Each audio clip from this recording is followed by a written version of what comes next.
Mbak Sinta sudah kelihatan? Bisa Ibu. Oke.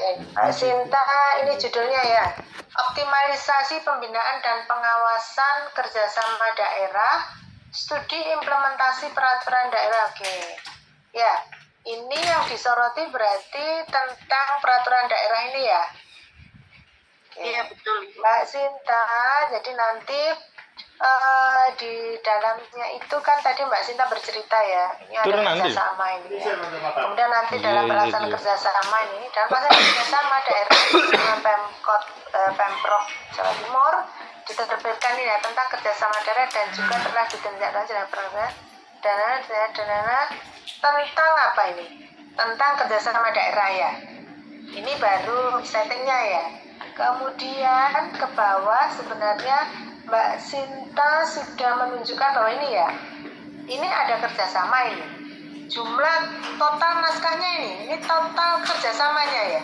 Iya, yang dilakukan per tahun itu. Ini kerjasama. Jadi kalau tahun 2024 287 ya. Sebenarnya makin tinggi terus ya.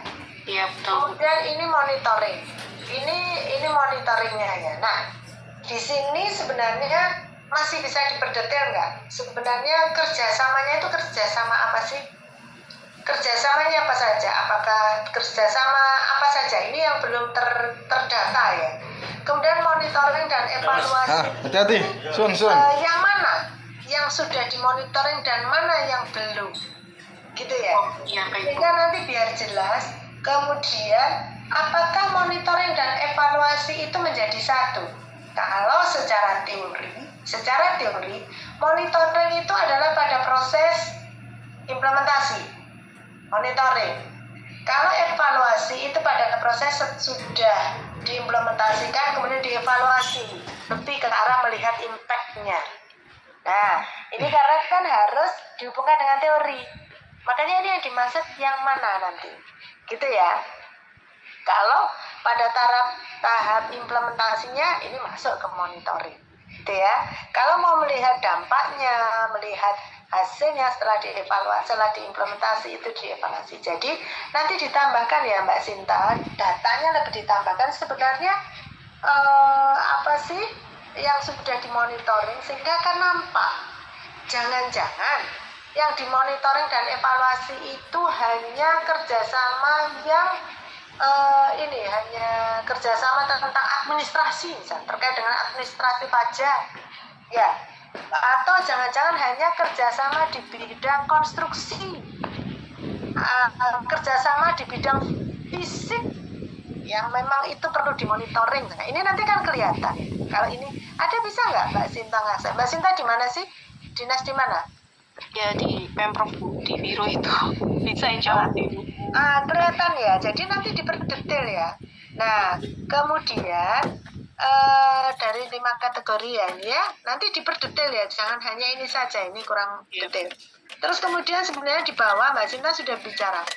Dalam penelitian ini penulis ingin mendapatkan pemahaman mendalam bagaimana implementasi peraturan kerjasama daerah khususnya terkait pelaksanaan pembinaan daerah. Ini peraturannya harus dijelaskan. Peraturannya isinya apa sih? Bisa secara ringkas dijelaskan pasal-pasalnya membahas tentang apa, terutama terkait pembinaan dan pengawasan, karena ini kan belum dijelaskan. Enak apa sih di dalam peraturan itu yang kemudian implementasinya nggak cocok, gitu loh ya. Jadi nanti dibalik, ini peraturan itu taruh di atas, ya. Setelah Mbak Sinta tadi membahas tentang kerjasama, kemudian Mbak Sinta membahas juga di Pemprov itu banyak sekali kerjasama. Ya bisa diperdetail kerjasamanya apa saja, gitu ya, agar datanya lebih lengkap. Ya paham ya. Kemudian Mbak Sinta masuklah setelah menjelaskan jenis-jenis kerjasamanya apa saja, gitu ya. Kemudian mungkin saja dengan pihak-pihak mana bekerja sama itu pun bisa data dimasukkan. Setelah itu membahas tentang ini, bahwa kerjasama itu perlu pembinaan dan pengawasan. Oke, paham? Masuk Mbak Sinta? Ya, mohon maaf Bu Erna, mungkin boleh di halaman 3 Bu Erna, di situ saya ada menjelaskan tentang Itu Bu. Nah, itu mungkin tapi belum lengkap ya Bu ya. Ini kan Terkait tentang, pembinaan ini dan kan tentang pengawasan. kerjasama. Tentang pembinaan ya. Iya. Pasal berapa? Gubernur melakukan pembinaan dan nah ini gubernur Ini- melakukan Oh ya. pembinaan. Ini pasalnya sih Bu. Cuman saya mungkin lupa menyebutkan bahwa ini merupakan bagian pasal yang nomor sekian gitu. Berarti yang melakukan pembinaan gubernur ya? Iya, melalui PKKSD itu Bu. Dijelaskan nanti ya PKKSD itu sopo ae gitu ya. Ya. Ya, jadi pasal-pasal di dalam itu yang dilanggar yang mana sih? Yang belum terlaksana yang mana? Itu harus detail. Ya, harus detail. Yang belum terlaksana yang mana sih sebenarnya, Mbak Sinta? Mulai dari ini pemenuhan laporan yang harusnya dilakukan setiap tahun itu aja sudah tidak sesuai Bu. Nah, tidak sesuai pasal. Apalagi, jadi nanti yang tidak sesuai pasal-pasal itu diidentifikasi di LBH Mininar. Kemudian masuklah ke sakjane problemnya apa sih? Kalau Mbak Sinta menggunakan teorinya Edward itu nggak pas nanti. Ya, tadi kan pakai teori bagaimana implementasi pembinaan dan pengawasan. Teori Edward ini top down banget ini, ya. Teori Edward ini misalnya ada komunikasi, ada sumber daya, ada sikap, disposisi, ada ini ya. Nah ini nanti kesulitan nanti, karena ini kan proses pembinaan. Kalau pembinaan itu sebenarnya terkait dengan apa sih sebenarnya? Jadi pembinaan itu dari gubernur memberikan mandat ke TKKSD untuk melakukan pembinaan ke perangkat daerah Jatim sendiri Bu, untuk secara tertib administrasi melakukan laporan setiap tahun, kemudian melakukan evaluasi terhadap hasil-hasil kerjasamanya begitu. Jadi dari gubernur kepada perangkat daerah Jawa Timur itu sendiri. Ini jadi kalau Mbak Sinta mau pakai teorinya Edward, ya mau pakai teorinya Edward agar tidak serta-merta, jadi sebenarnya teori Edward nggak perlu masuk di sini, nanti di tapi di pendahuluan Mbak Sinta harus ada problem di antara ini, di antara 4 ini. Apakah ada problem terkait pembinaan dan itu dengan komunikasi atau dengan resource, ya? Misalnya ternyata SDM-nya itu loh nggak kurang, misalnya di sini hanya kenapa pembinaannya 160 lah, ya apa Bu? Yang bagian petugas monitoring dan evaluasi itu hanya 10 orang misalnya. Nah itu kan masuk lah, ya masuk, ini masuk dengan implementasinya sudah diimplementasi karena SDM-nya hanya 10. Kemudian misalnya sikap disposisi, ya mungkin kurang adanya disposisi. Di sini mungkin seringkali harus beberapa aparat itu harus melakukan disposisi karena ada mungkin beberapa yang harus dilakukan keputusan, ya keputusan cepat misalnya dalam pembinaan dan pengawasan atau apa. Jadi ada nggak problem terkait dengan ini? Salah satu dari 4 ini atau misalnya struktur birokrasinya nggak bagus, terlalu ketat. Saya sih udah sejauh ini yang bisa diidentifikasi awal itu terkait komunikasi dan sumber daya sih Bu, ada itu. Ya, komunikasinya ada problem. Jadi kalau sejauh ini sebenarnya kan itu peraturan yang sudah berkali-kali disosialisasikan bahwa harus ada laporan ke TKKSD setiap tahun. Nah berhubung di dinas itu timnya berganti-ganti, kadang mereka lupa tidak ada transfer informasi itu ke penggantinya, jadi terlewat lagi kewajiban untuk melaporkan seperti itu.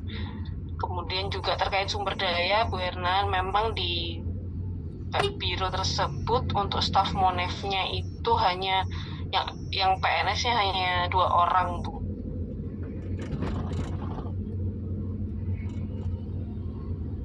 Gitu Bu Erna, takut yang itu bisa dimasukkan ya Bu? Ya, sehingga SDM 2 orang harusnya itu masuk kalau misalnya nanti ada 4 variabel ini ya, bahwa sumber dayanya kurang ini ya, komunikasinya juga itu ya. Nah itu nggak apa-apa, masuklah ke Edward gitu ya. Yep. Tapi nanti untuk perjalanan nanti akan dicari, nanti bisa kita cari teori yang pas ya, teori yang pas nanti ya, yang lebih pas untuk sementara. Nanti ya, karena kalau untuk Edward ini top down banget ini teorinya Edward. Jadi kalau ada program kemudian dilaksanakan, komunikasinya bagaimana, sumber daya bagaimana, birokrasinya bagaimana, nanti begitu ya. Nah, coba nanti dicari teori yang lebih pas lagi, gitu ya. Oke, ini boleh ya. Terus, ya. Nah, teorinya nanti gini ya, karena ini juga bukan untuk Mbak Sinta dan Mas Asep tadi yang sudah, selalu harus ada kebijakan publik dulu, karena ada mahasiswa kebijakan. Ini semua kan relate dengan kebijakan publik, jadi harus ada dari kebijakan publik, kemudian proses kebijakan publik. Nah, kalau tadi Mas Asep tadi fokus di formulasi kebijakan, makanya yang diperdalam formulasi kebijakan. Kalau Mbak Sinta mau implementasi, ya berarti perdalam implementasinya dan detail. Kemudian masuk di monitoring dan evaluasi. Kalau Mas Asep tadi kan kemudian masuknya di partisipasi publik, gitu ya. Mbak Sinta masuk di monitoring dan evaluasi. Kemudian kerjasama, kemudian apalagi teorinya, gitu ya. Ya, Bu. Dicari teori yang implementasi ya, kalau memang mengarah ke implementasi. Kalau misalnya mengarah ke SDM, ya berarti mungkin bisa juga sumber daya manusianya pakai teori SDM, nggak apa-apa ya. Jadi dikolaborasikan teori-teorinya begitu. Iya, nggak apa-apa. Atau pakai misalnya ke intergovernment, kerjasama intergovernment, nah kan ada teori intergovernmental ya. Nah, itu perlu nggak ada kerjasama intergovernment misalnya, atau apa? Jadi biar nggak monoton implementasi gitu ya. Jadi nanti dilihat saja nih apa sih problemnya. Oh, problemnya koordinasi sebenarnya. Ya udah pakai teori koordinasi saja. Koordinasi ya. Kalau memang itu problem sebenarnya di koordinasi. Mbak Sinta kan bisa meraba-raba. Ya, gitu ya. Ya, Ibu. Mbak Sinta diperbaiki. Oke, silakan saya kembalikan ke moderator. Baik, terima kasih Bu Erna atas catatannya. Berikut izin untuk mengakhiri presentasi Mbak Sinta pada hari ini. Saya serahkan kepada teman berikutnya yang ingin presentasi. Wassalamualaikum warahmatullahi wabarakatuh. Waalaikumsalam warahmatullahi wabarakatuh. Terima kasih Mbak Amanca. Waalaikumsalam warahmatullahi wabarakatuh.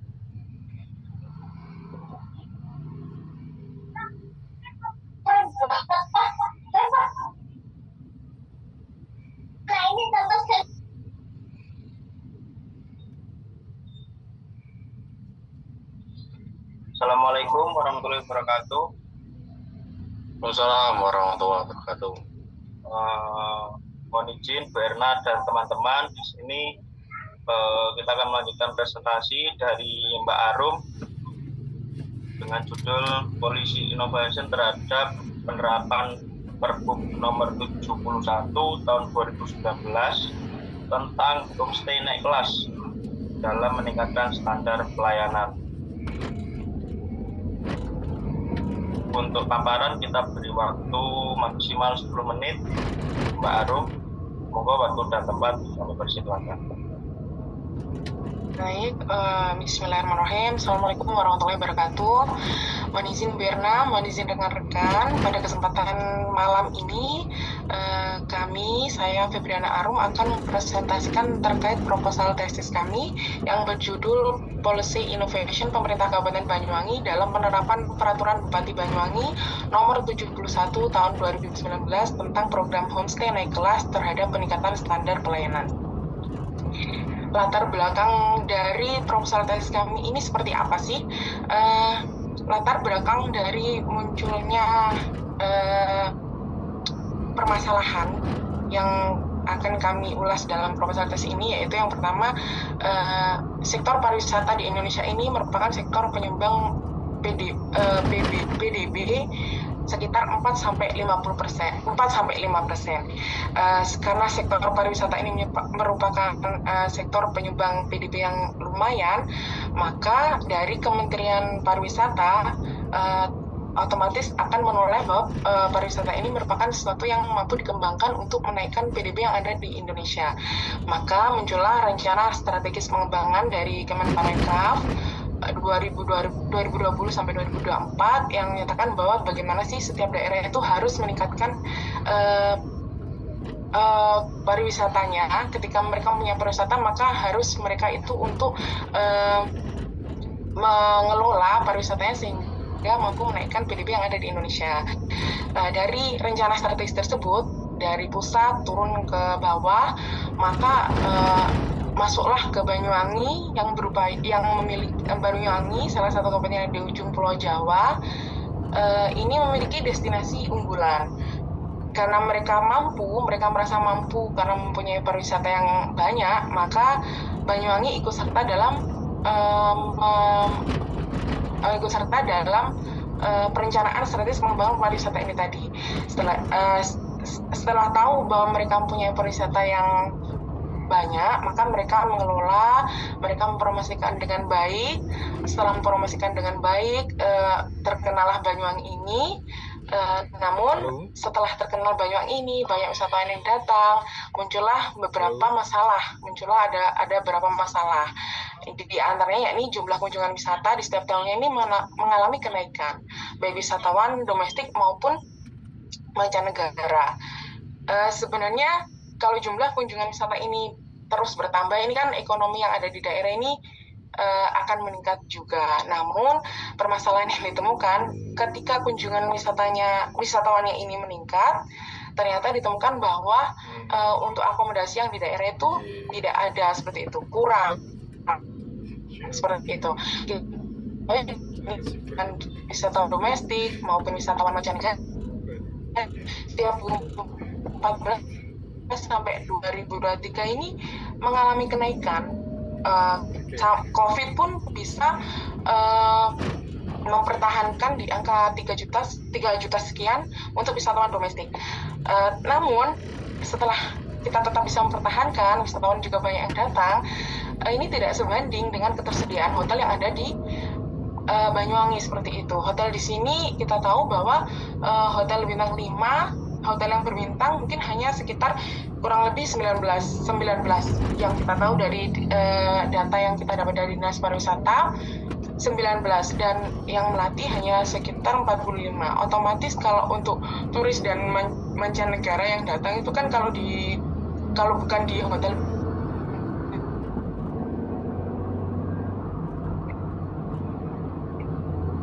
seperti itu.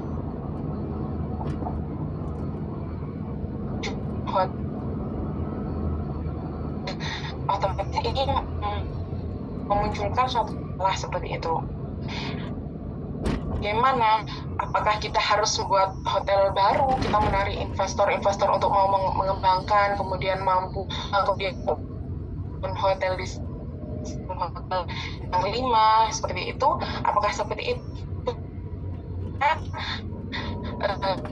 Tahun 2016 juga mengeluarkan peraturan hotel secara sembarangan langsung serta-merta diperbolehkan. Kenapa? Hal ini juga untuk mengatur perekonomian yang ada di Banyuwangi ini supaya masyarakatnya ini balance gitu, ekonominya antara yang pengusaha dan usaha UMKM sendiri itu balance. Jadi muncullah seperti ini.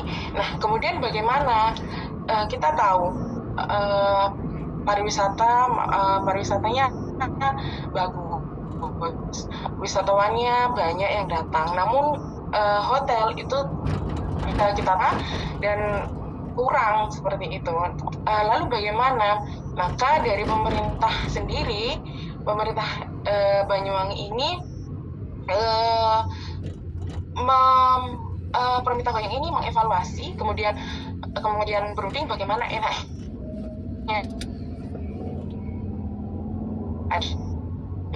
Banyuwangi dalam peraturan Bupati Banyuwangi. Peraturan Bupati Banyuwangi nomor 71 tahun 2019 ini tentang jenis ada di Banyuwangi, sehingga turis ke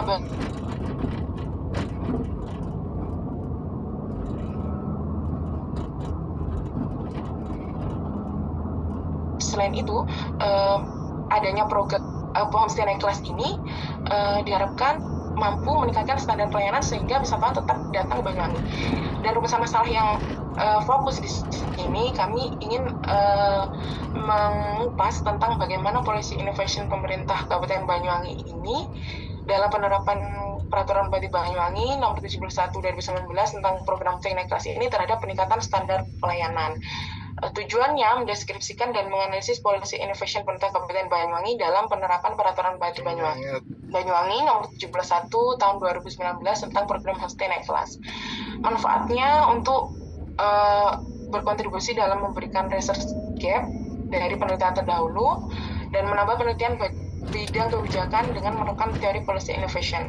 Manfaat praktisnya sebagai evaluasi bagi pemerintah dalam menerapkan kebijakan program stay naik kelas dan dapat digunakan referensi dalam menerapkan policy innovation bagi policy maker.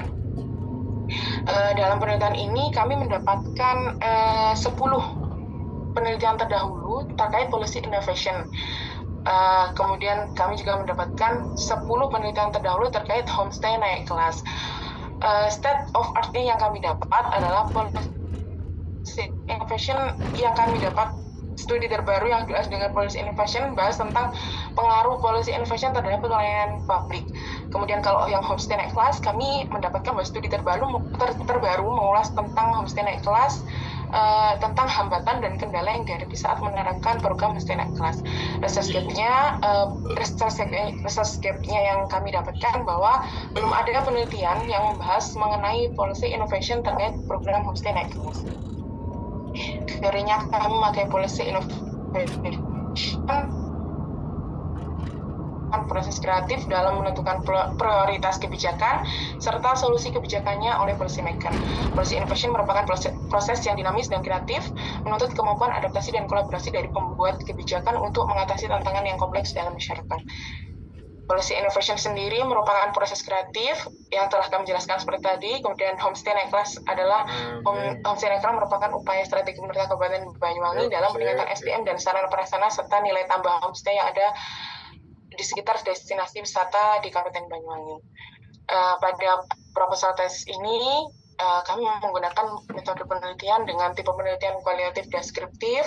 Kami menentukan teknik penentuan informan, artinya orang yang menguasai terkait homestay naik kelas, yakni asisten pemerintahan, asisten perekonomian, kepala dinas kebudayaan dan pariwisata, serta pengelola homestay khususnya di Duo Homestay dan Sandi Homestay. Kenapa? Karena dua homestay tersebut merupakan percontohan homestay naik kelas, program homestay naik kelas yang ada di Banyuwangi. Kemudian lokasi penelitiannya di sekretariat daerah, karena asisten ada di sekretariat daerah dan bagian hukum supaya kami bisa menelusuri regulasinya seperti apa, apakah ada regulasi dan landasan yang tetap dijalankan dan mendasari adanya program homestay naik kelas. Kemudian dinas kebudayaan pariwisata di Duo Homestay dan Sandi Homestay. Teknik pengumpulan datanya kami menggunakan wawancara, observasi dan dokumentasi, serta teknik analisisnya kami memakai reduksi data, penyajian data dan penarikan kesimpulan. Demikian yang dapat kami sampaikan. Saran dan masukan sangat kami terima, sangat kami butuhkan. Kurang lebihnya kami mohon maaf. Assalamualaikum warahmatullahi wabarakatuh. Waalaikumsalam. Mas moderator. Baik, terima kasih Mbak Febri yang sudah memaparkan proposal tesisnya.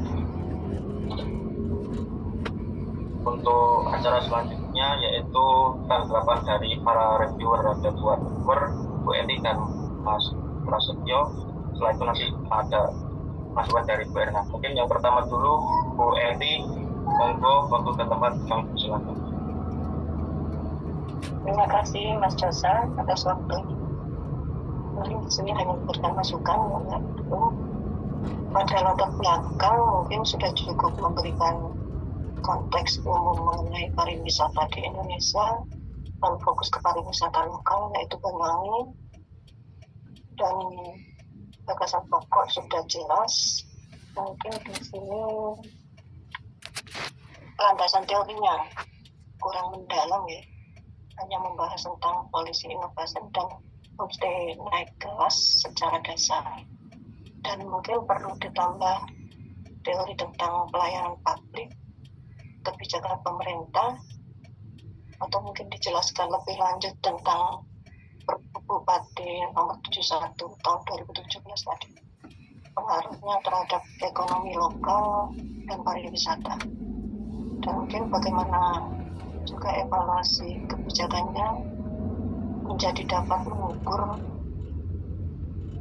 keberhasilan program tersebut. Mungkin itu saja dari saya, Mas Esa. Monggo saya kembalikan lagi. Terima kasih. Mas Tumpul, terima kasih tanggapan dari Bu Eti. Mungkin langsung saja ditanggapi oleh Mbak Febri. Monggo. Baik, terima kasih Bu Eti atas saran dan masukannya.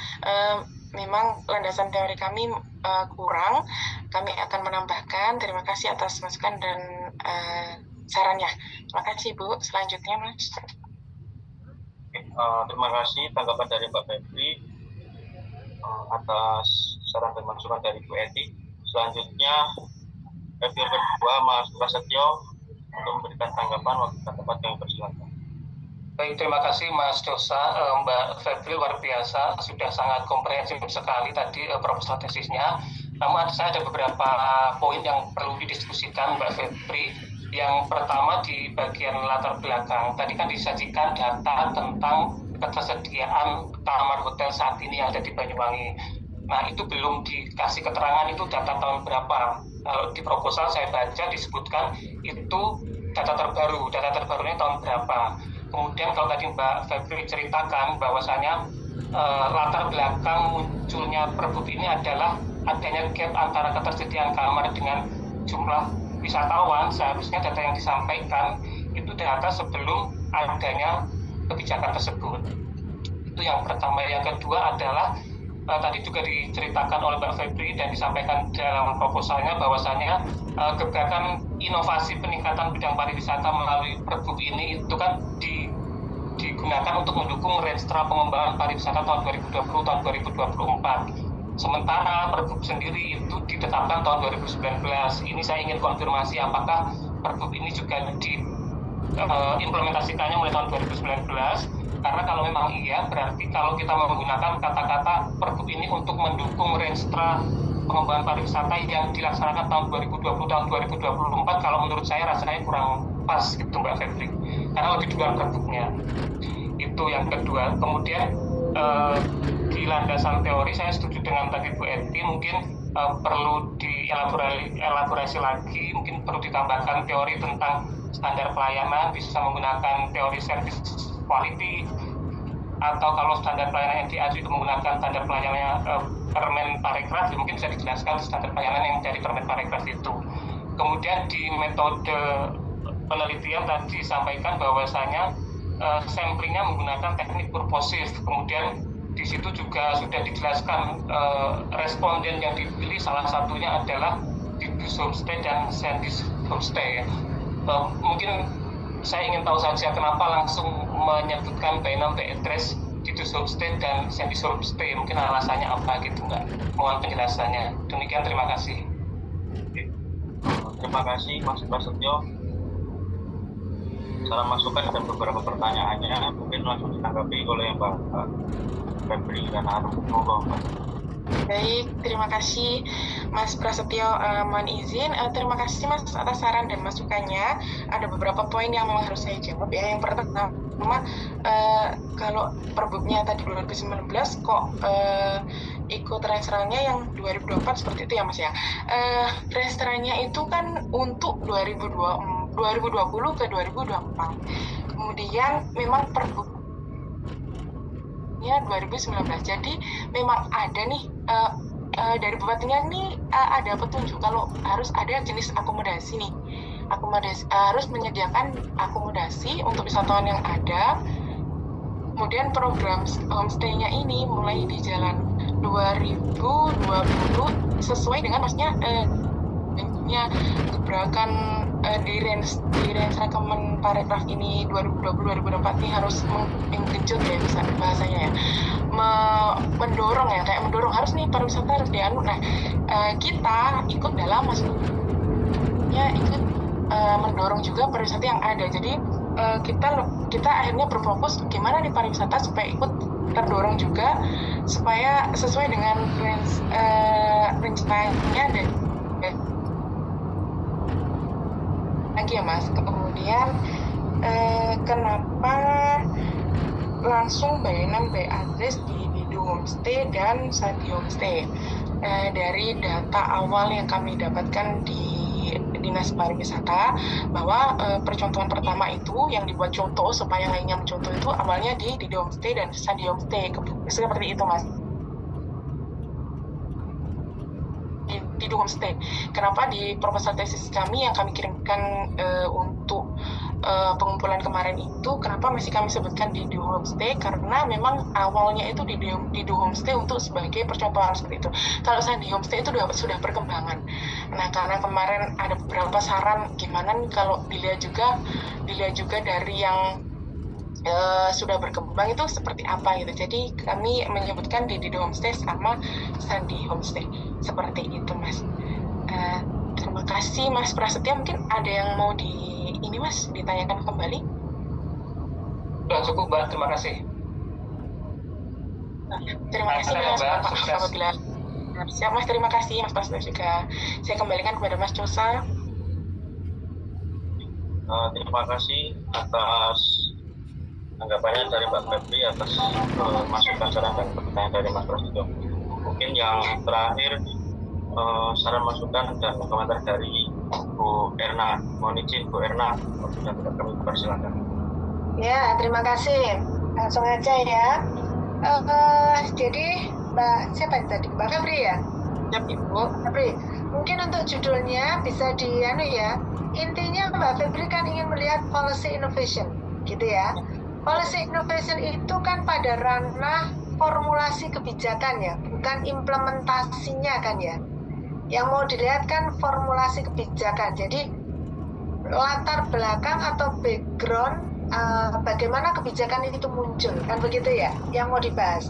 Bukan fokus pada ini ada kebijakan, kemudian bagaimana pelaksanaan kebijakan itu.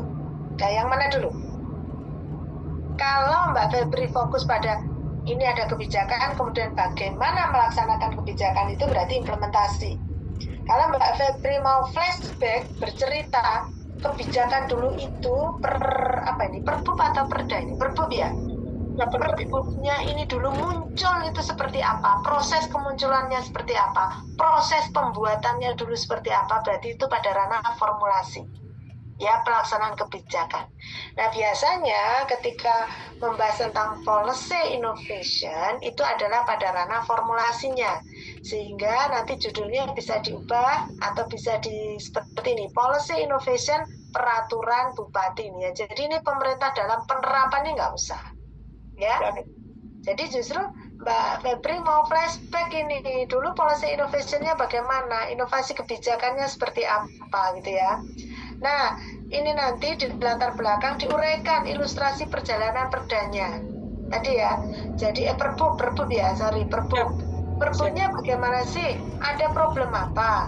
Ada problem ketika kemudian wisatawannya banyak, tapi kemudian hotelnya sedikit sehingga muncul peraturan bupati itu, gitu ya.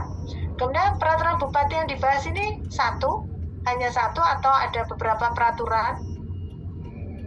Izin Ibu, kami mendalami satu tersebut Ibu. Yang satu ya. Nah, itu kan satu. Terus jadi Mbak Febri juga bisa membandingkan agar ini tadi tidak tiba-tiba inovasi kebijakan, tiba-tiba policy innovation. Ya. Jadi yang namanya policy innovation itu nanti kan Mbak Febri bisa memberi sekilas sedikit saja bahwa policy innovation berarti itu inovasi yang kebijakan yang inovatif, ide-idenya kreatif. Dari mana kebijakan ini adalah inovasi? Bisa dibandingkan. Misalnya di Jawa Timur ada nggak kebijakan tentang homestay? Tentang apa tadi? Bahwa homestay naik kelas ya. Tentang di Banyuwangi ini kebijakannya tentang apa sih Mbak ini? Jenis penyediaan akomodasi. Jenis penyediaan akomodasi apa saja? Izin Bu, kalau di nomor 71 tahun 2019 ini supaya berfokus untuk penyediaan akomodasi, bagaimana turis ini akomodasinya ini tetap ini Bu, maksudnya karena tadi sudah ada ketimpangan bahwa hotelnya kurang, maka gimana caranya akomodasi turis datang ini bisa tempat tinggal seperti itu? Bisa tempat tinggal dengan dia di homestay kan begitu ya? Iya. Nah, atau terus kemudian ada nggak? Seingat saya dulu juga ada kebijakan di sana nggak boleh membangun hotel. Ya Ibu. Nah itu juga masuk di sini di kebijakan ini. Kami buat di latar belakang Ibu. Kami buat di latar belakang. Kebijakannya bukan kebijakan ini. Kalau dulu tidak boleh membuat hotel sehingga turis wisatawan itu kemudian harus menginap di homestay sehingga berjamuranlah homestay di Banyuwangi. Bukan kebijakan ini. 2016 kalau nggak salah Bu. Yang dilarang ini Bu. Dilarang mendirikan itu ya. Ya Ibu, dilarang, setiap badan dilarang untuk mendirikan. Berarti ya. Kalau untuk homestay berarti yang dilihat ini ya. Kalau itu lama ya, sudah lama kebijakannya ya. Ya Ibu. Ya itu. Kalau ini, adakah di kabupaten kota lain ada peraturan bupati yang tentang homestay naik kelas? Mohon izin Ibu, kalau tentang homestay naik kelas, kami homestay naik kelas kan program yang ada di Banyuwangi saja Ibu. Tapi kalau tentang homestay saja di kabupaten lain, mohon izin, mohon maaf juga kami belum mengecek Ibu tentang homestay saja. Maksud saya begini, Mbak Febri bisa memberikan ilustrasi bahwa ya kebijakan Perbup tentang homestay ini hanya ada di Banyuwangi, gitu lah. Ya, atau ada di beberapa daerah kabupaten lain. Tapi jadi tidak banyak gitu loh. Paham maksud saya? Ditunjukkan bahwa ini memang peraturan dan regulasi yang spesial, tidak ada di tempat lain, sehingga Mbak Febri kemudian bisa menghubungkan bahwa ini adalah inovasi kebijakan. Agar inovasi kebijakan tidak muncul serta-merta. Seperti tadi sebelumnya siapa tadi ya? Yang tiba-tiba Mas Asep tadi ya, tadi kan tiba-tiba partisipasi publik gitu ya. Kan harus ada data tentang partisipasi publik. Kemudian tadi Mbak Sinta tiba-tiba pakai teori Edward, ya harus ada data yang nyambung dengan teori Edward. Ini juga begitu, harus ada data yang nyambung dengan policy innovation.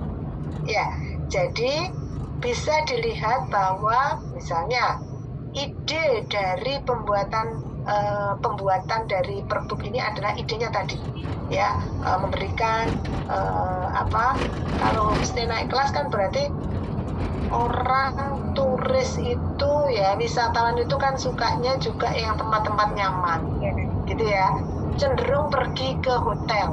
Nah bagaimana agar dia, ini padahal homestay sudah banyak ya kan, homestay di Banyuwangi banyak. Nanti Mbak Febri bisa menyebutkan, bisa memberikan data. Homestay-nya banyak itu karena ada kebijakan yang lama, peraturan bupati yang lama. Ya, jadi bisa bercerita.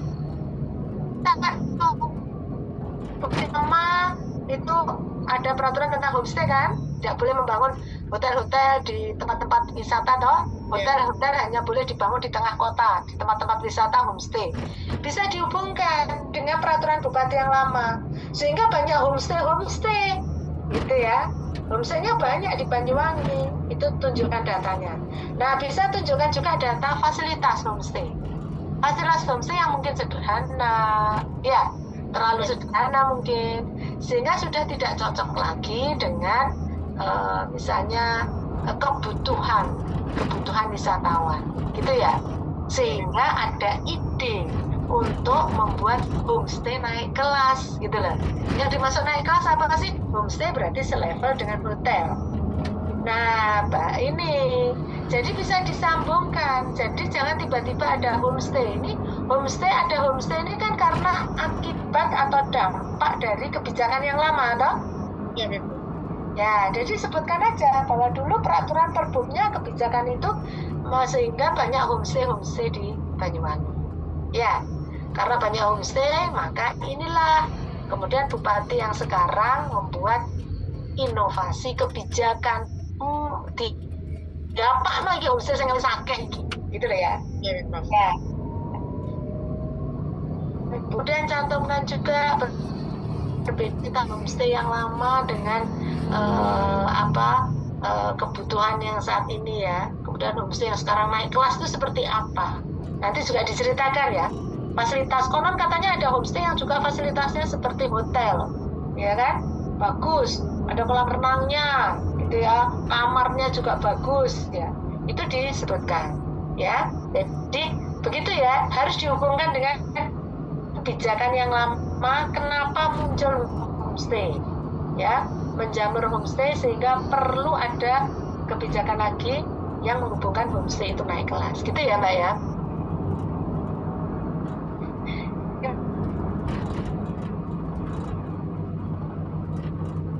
Saya itu berpikir mungkin Bu Erna ini kurang masuk akal atau bagaimana gitu ya, dengan adanya Perbup ini tuh saya barusan gitu Bu, artinya bahwa dengan adanya homestay aja di Kabupaten Banyuwangi itu akan juga berdampak kepada prostitusi online Bu, atau HIV itu bakal akan tinggi. Terus saya coba ngecek di grafik Kabupaten Banyuwangi itu HIV-nya nomor 2 di Provinsi Jawa Timur. Jadi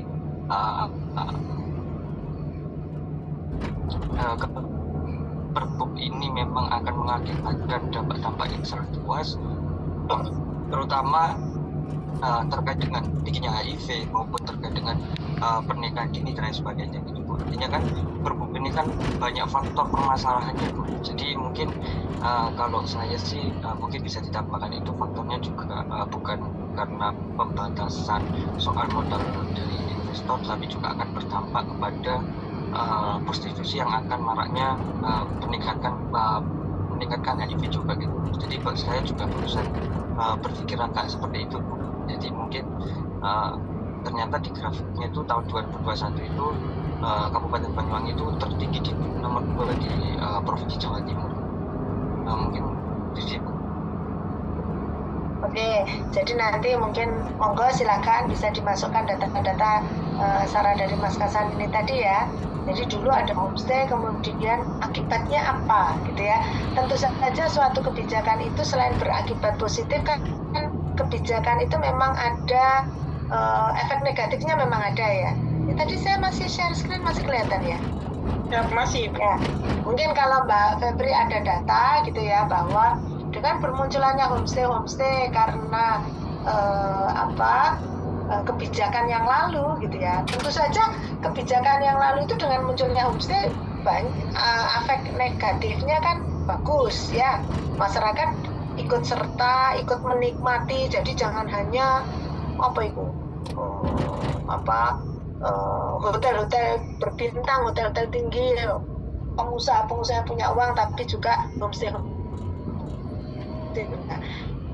Itu tadi mungkin tempatnya yang tadi ya saya sebutkan di awal tadi ya kurang bagus, sederhana sekali, mungkin tidak higienis, mungkin apa adanya gitu ya. Atau tadi dari Mas Kasan tadi ternyata dari data banyak juga tentang HIV/AIDS misalnya ya. Intinya kemudian Bupati Perbup yang sekarang ini inovatif gitu ya. Ada isu seperti ini, ada problem ini, langsung membuat kebijakan tentang homestay naik kelas gitu ya. Terus kemudian tadi masuk ya. Nah, tadi Mbak ya, nanti hasil akhirnya itu Mbak Febri bisa menghubungkan dengan beberapa teori tadi ya. Teorinya kan kalau saya masuk ke teorinya harus kebijakan publiknya ya. Tadi semuanya belum tadi ya. Ini semuanya kan terkait dengan kebijakan publik dan proses kebijakan publik kan gitu ya. Iya. Ini saya lihat coba.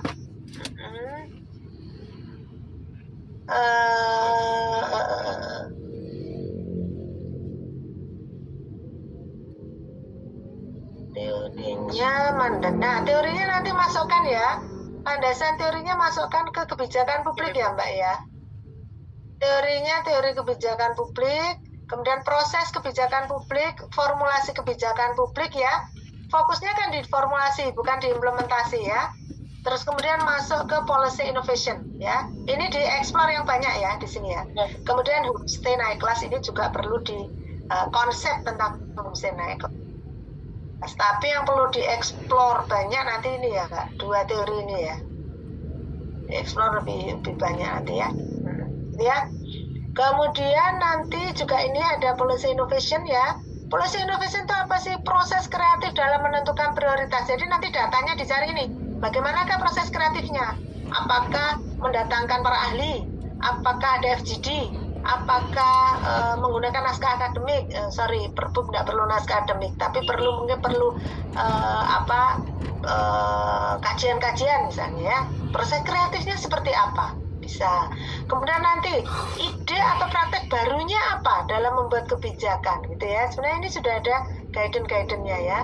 Kemudian pemikiran segarnya apa ya. Nah, tadi ya sudah ada homestay naik kelas karena banyak ya wes ojo ditutup, tapi kemudian fasilitasnya disamakan dengan hotel. Itu kan sebenarnya sudah kreatif gitu ya. Nah, ini kemudian ada kemampuan ability to innovate, willingness to innovate gitu ya. Nanti ya. Kemudian isu kebijakan dan umpan balik publik. Berarti sebenarnya kan perlu umpan balik publik. Apakah ada waktu itu misalnya opini-opini publik, melibatkan publik misalnya. Nanti inovasinya di mana nanti ya? Dari teori ini apa yang ditemukan ya? Proses kreatifnya seperti apa gitu ya?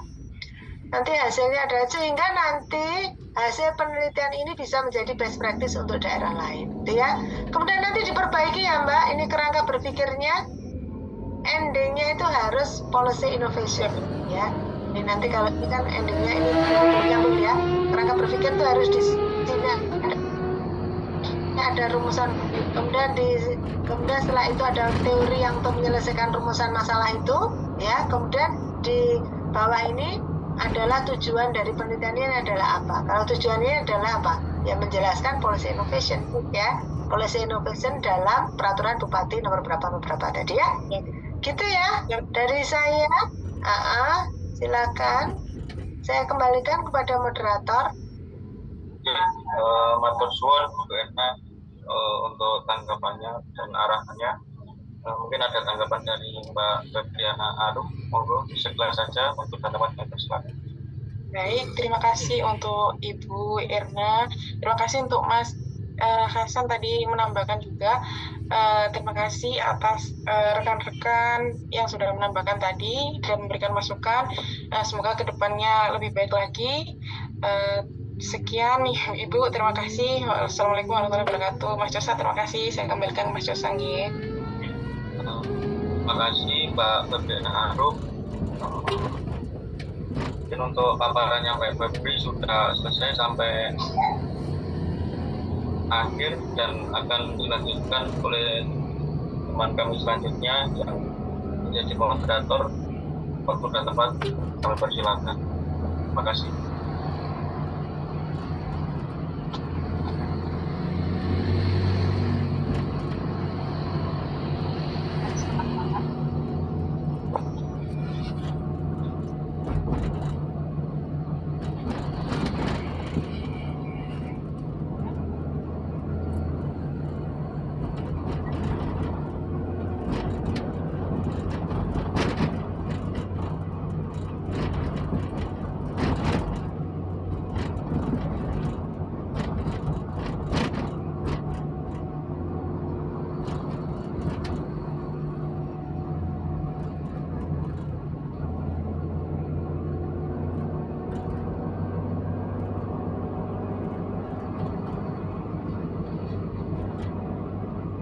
Silakan lanjut. Siapa?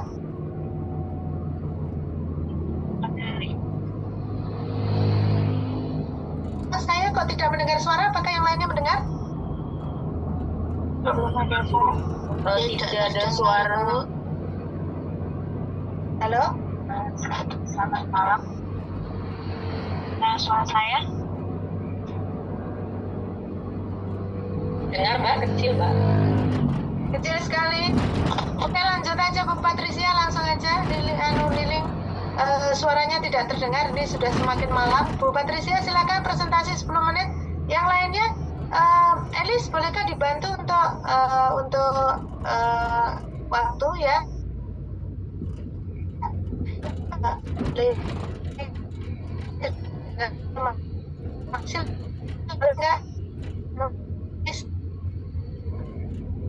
Oke, baik. Untuk selanjutnya silakan Bu Patricia. Terima kasih. Selamat malam. Mohon maaf sebelumnya PPT saya sempat terhapus. Ini saya buat dadakan. Mohon maaf mungkin ada sedikit Bu Emma dan yang lainnya. Baiklah, akan saya mulai presentasi saya malam ini.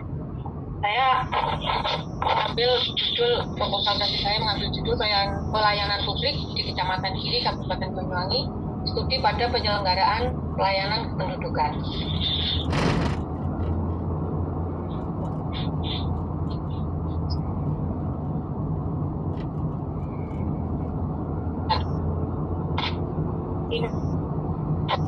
Dalam Kecamatan Giri, pelayanan dihadapi keterbatasan sumber daya dan teknologi. Next, Mbak. Bukan masalah.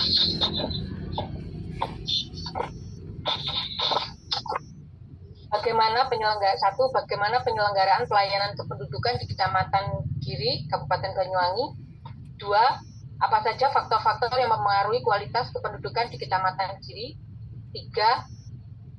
Apa kendala yang dihadapi dalam pelaksanaan pelayanan kependudukan dan bagaimana upaya yang dilakukan untuk mengatasinya. 4. Bagaimana persepsi masyarakat terhadap kualitas pelayanan kependudukan yang diberikan oleh Kecamatan Giri. Next. Tujuan penelitian.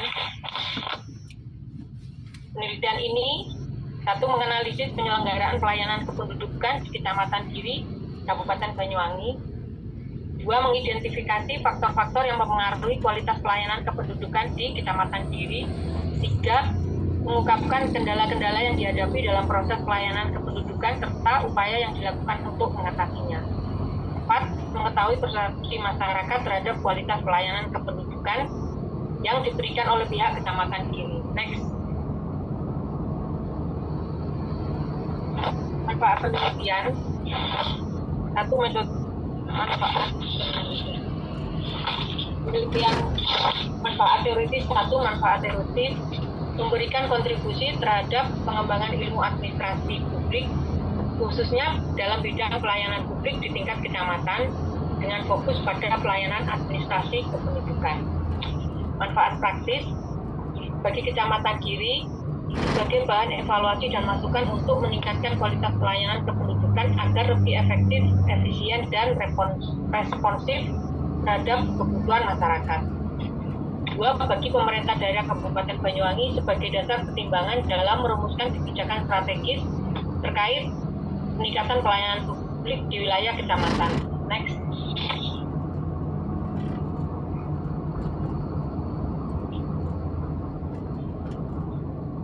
Tinjauan pustaka.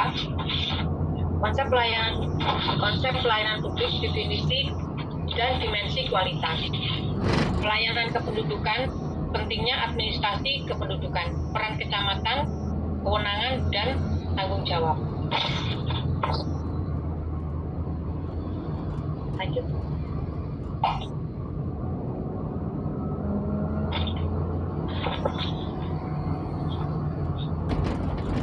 Metodologi penelitian. Di sini saya menggunakan penelitian kualitatif deskriptif.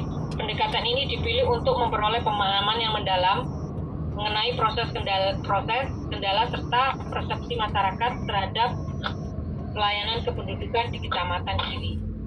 Penelitian kualitatif memungkinkan penelitian untuk menggali informasi secara naturalistik dan konseptual dari subjek yang lanjut, Mbak. untuk teknik pengumpulan data.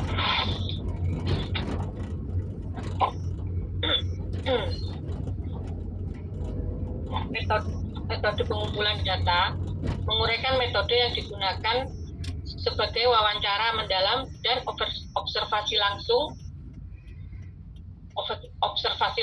Ini penting untuk menunjukkan cara penelitian mendapatkan informasi yang akurat dan relevan dari subjek yang diteliti. Lanjut, Mbak.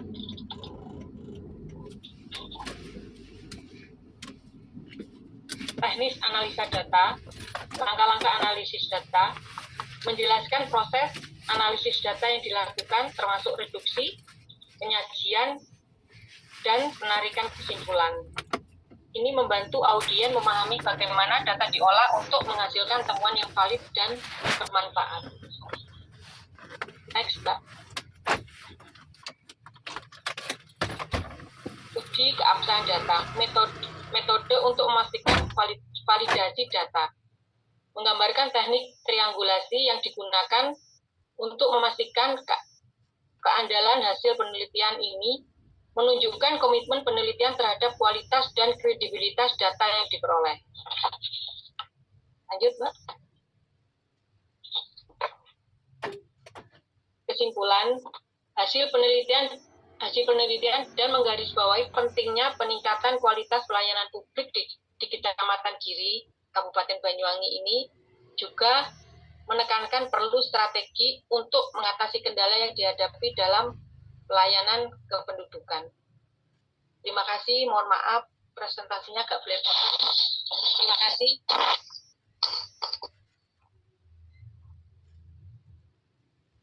Baik, terima kasih Bu Patricia atas presentasinya. Selanjutnya kita beralih kepada reviewer. Reviewer pertama ada Mbak Farah Fazira. Waktu dan tempat kami persilahkan. Baik, terima kasih atas waktunya. Terima kasih atas presentasinya, sudah sangat baik Bu Patricia. Di sini kita sama-sama belajar saja nggih Bu, setelah saya melihat dan membaca proposal tesis dari Ibu.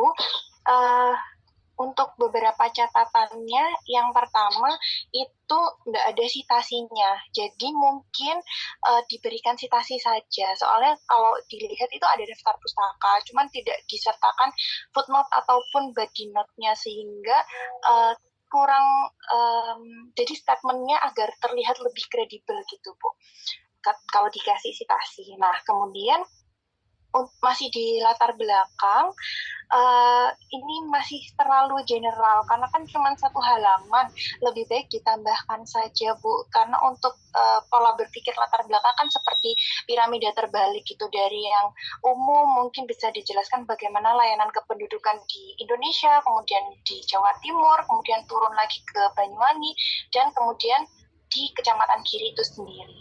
Nah, kemudian untuk rumusan masalahnya, nah ini kan ada beberapa rumusan masalah yang pertanyaannya masih menggunakan apa. Coba fokuskan saja ke bagaimana. Jadi kalau kemarin yang sempat dijelaskan sama Pak Eko, lebih baik rumusan masalah itu pakai bagaimana. Kalau apa kan masih generik gitu. Kalau bagaimana atau mengapa itu mungkin lebih spesifik. Nah, kemudian urgensinya sih Bu untuk penelitian ini, kenapa pada akhirnya membahas pelayanan kependudukan di Kecamatan Giri, sedangkan ini masih apakah di Kecamatan Giri itu ada yang unik kah, atau cara penyelesaiannya itu bagaimana, atau data-datanya mungkin ditampilkan lagi, kenapa pada akhirnya Ibu Patricia mengambil di Kecamatan Giri. Mungkin itu Mbak moderator dan Ibu Patricia. Baik, terima kasih Mbak Farah atas masukannya terkait dengan empirical problem. Kemudian Ibu Patricia, silakan menanggapi Ibu. Oke. Terima kasih untuk masukannya Mbak Farah. Mohon maaf, mungkin masukan-masukan dari Mbak Farah nanti bisa saya tambahkan dan lebih saya perluas di latar belakang, Mbak. Mohon maaf. Dan untuk yang tadi disampaikan akan saya masukkan dan akan saya jadikan bahan pertimbangan. Terima terima kasih Mbak Farah. Saran masukannya Mbak Farah. Baik, terima kasih Bu Patricia atas tanggapannya. Selanjutnya dari reviewer kedua ada Mbak Melinda. Kepada Mbak Melinda dipersilahkan. Terima kasih Mbak Elis. Selamat malam Bu Patricia dan teman-teman. Saya izin menambahkan ya Ibu. Kita juga sama-sama lagi belajar. Jadi di sini ada beberapa masukan dari saya. Jadi di latar belakang yang seperti Mbak Farah tadi sebut kan memang cuma ada 1 halaman dan mungkin memang secara general mungkin nanti bisa ditambahkan ya Ibu, maksudnya itu data dari Kabupaten Giri-nya tuh bagaimana, kenapa akhirnya mengambil di Kecamatan Giri, maaf. Lalu tadi ada di latar belakang kalau nggak salah bahwa latar belakang ini berdasarkan pengamatan awal dari keluhan masyarakat. Nah, mungkin di sini bisa didukung temuan apa tentang yang disebut dengan keluhan masyarakat itu tadi. Mungkin itu, lalu mungkin nanti bisa ditambahkan Ibu penelitian terdahulunya tadi saya belum menemukan di proposal tesis Ibu, mungkin bisa ditambahkan terkait teorinya dan juga studi kasus yang sama seperti itu. Lalu kurang lebih sama dengan Mbak Farah, mungkin kenapa akhirnya mengambil di Kecamatan Giri seperti itu. Apa perbedaannya dari yang lain di Banyuwangi dengan menampilkan data-data yang ada di Kecamatan Giri. Mungkin seperti itu. Terima kasih.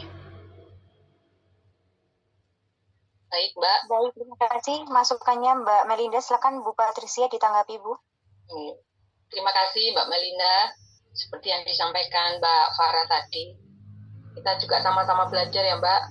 Mohon maaf, untuk penelitian terdahulunya ada Mbak di halaman 4, cuman hanya ada 2 saya Mbak, belum saya masukkan semua. Terima kasih sarannya Mbak. Mungkin kedepannya akan saya lengkapi seperti yang Mbak Melinda dan Mbak Farah sampaikan. Terima kasih. Terima kasih Mbak. Baik, terima kasih Bu Patricia atas tanggapannya. Selanjutnya mungkin dari Bu Erna. Kepada Bu Erna, waktu dan tempat kami persilahkan. Ya, bentar. Mohon maaf ya ini sampai malam ini. Bu Patricia, sudah kelihatan ini Bu? Siap Bu, kelihatan. Sudah kelihatan, oke. Bu Patricia nanti diganti judulnya ya, bukan diganti, diubah ya. Judul itu harus merefleksikan bahwa Ibu adalah mahasiswa S2 Kebijakan Publik. Jadi harus terkait dengan tema kebijakan publik. Kebijakan pelayanan publik apa yang hendak diangkat, gitu ya. Jadi jangan hanya pelayanan publik di Kecamatan Giri. Jadi misalnya pelayanan publik tentang apa, gitu ya. Tentang peraturan apa sih tentang kependudukan itu, gitu ya Bu ya. Ya, siap ya. Bu. Atau programnya atau apa, sebenarnya apa sih Bu? Tentang apa? Itu Bu, pelayanannya Bu, SDM ini saya mungkin lebih mengerucut lagi Bu. Kebijakannya tentang kebijakan apa?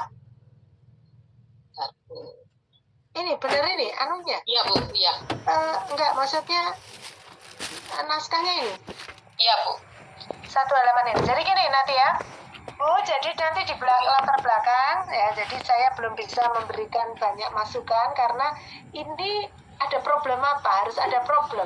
Boleh problem, boleh best practice. Ya, kalau misalnya tadi Mbak Arum tadi sebelumnya kan menyampaikan best practice.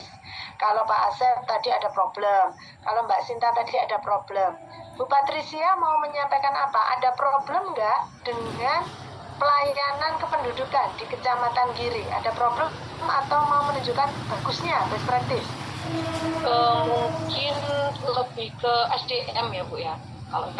Jadi pertanyaan saya dijawab dulu. Okay.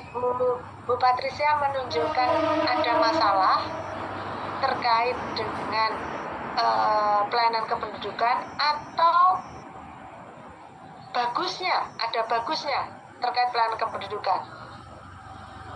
Mungkin kalau ini Bu, di Kecamatan Giri Bu, di Kecamatan Giri. Fokus di Kecamatan Giri, pelayanan kependudukan di sana bagus apa jelek? Itu aja yang ditampilkan. Bagusnya apa jeleknya yang diangkat? Bagusnya Bu. Bagusnya, oke. Bagusnya apa? Kalau dulu Bu, pelayanan itu kan manual. Sekarang lebih ke sistem Bu. Lebih ke sistem. Iya. Oke. Iya. Lebih ke sistem. Terus apa? Lebih ke sistem membuat apa? Cepat atau Iya. menjadi lebih akurat, tidak ada kesalahan. Lebih cepat. Ya. Itu berdasarkan apa? Peraturan apa? Perda, Perbu, Pergub, atau apa? Perbuk sepertinya Bu. Coba nanti saya lihat Nah, Bu ya. ini ya, jadi Bu Patricia harus ada landasan karena kita kan masa S2 kebijakan publik, sehingga harus ada peraturannya, gitu ya. Ya, Terus, nanti juga jangan lupa, pelayanan kependudukan ini kok di Kecamatan Giri? Emangnya ada spesial apa di Kecamatan Giri?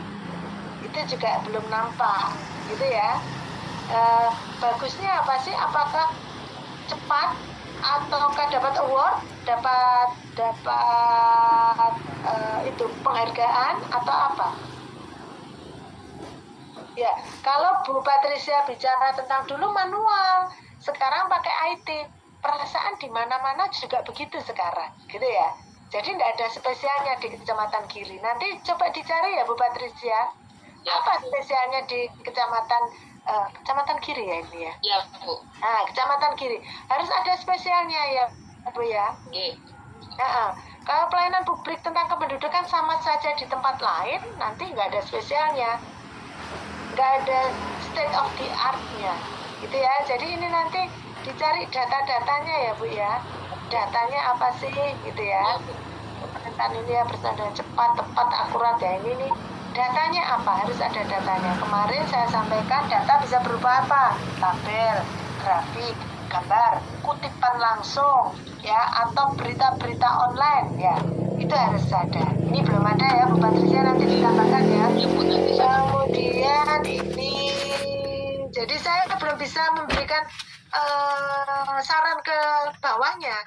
Ya, teori juga belum bisa saya berikan sarannya karena ini belum ada datanya. Artinya harus ada problem ya Bu ya, harus ada problem.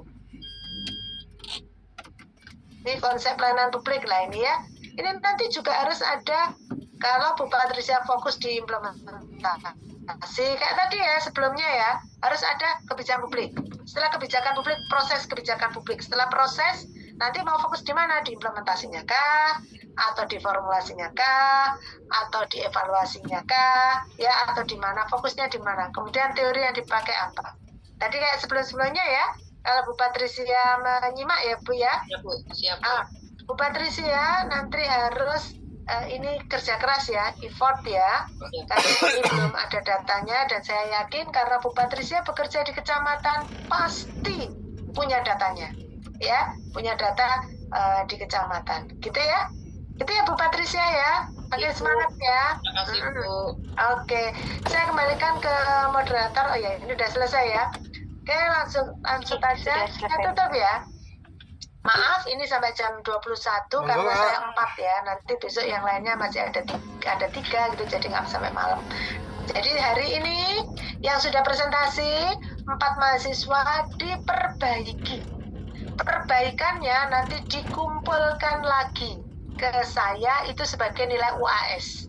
Jangan lupa hasil akhir dari mata kuliah ini adalah Anda harus juga untuk UAS mengirimkan bukti submit dan prosesnya. Kalau sudah disubmit kemudian sekarang sudah review, sertakan juga bukti reviewernya. Atau bahkan alhamdulillah sekarang sudah publish ya. Jadi sampaikan juga nanti bukti publishnya. Jangan lupa citasinya, jangan lupa anunya pakai unar ya. Saya sudah ngantuk ya. Oke, sampai di sini ya.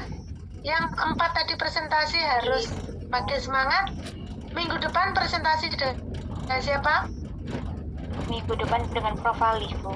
Nah, dengan Prof. Ali metodenya seperti ini ya. 10 menit, 20 menit. Kemudian untuk dosen jangan dibatasi. Nanti cepat lagi moderatornya 10 menit, 20 menit gitu ya. Dilempar ke dosen. Gitu ya, biar cepat ya. Oke. Saya tutup ya. Insya Allah nggak ada pertanyaan. Terima kasih banyak, Bu Ena. Itu ya. Assalamualaikum. Assalamualaikum warahmatullahi wabarakatuh. Waalaikumsalam. Terima kasih Bu Ena.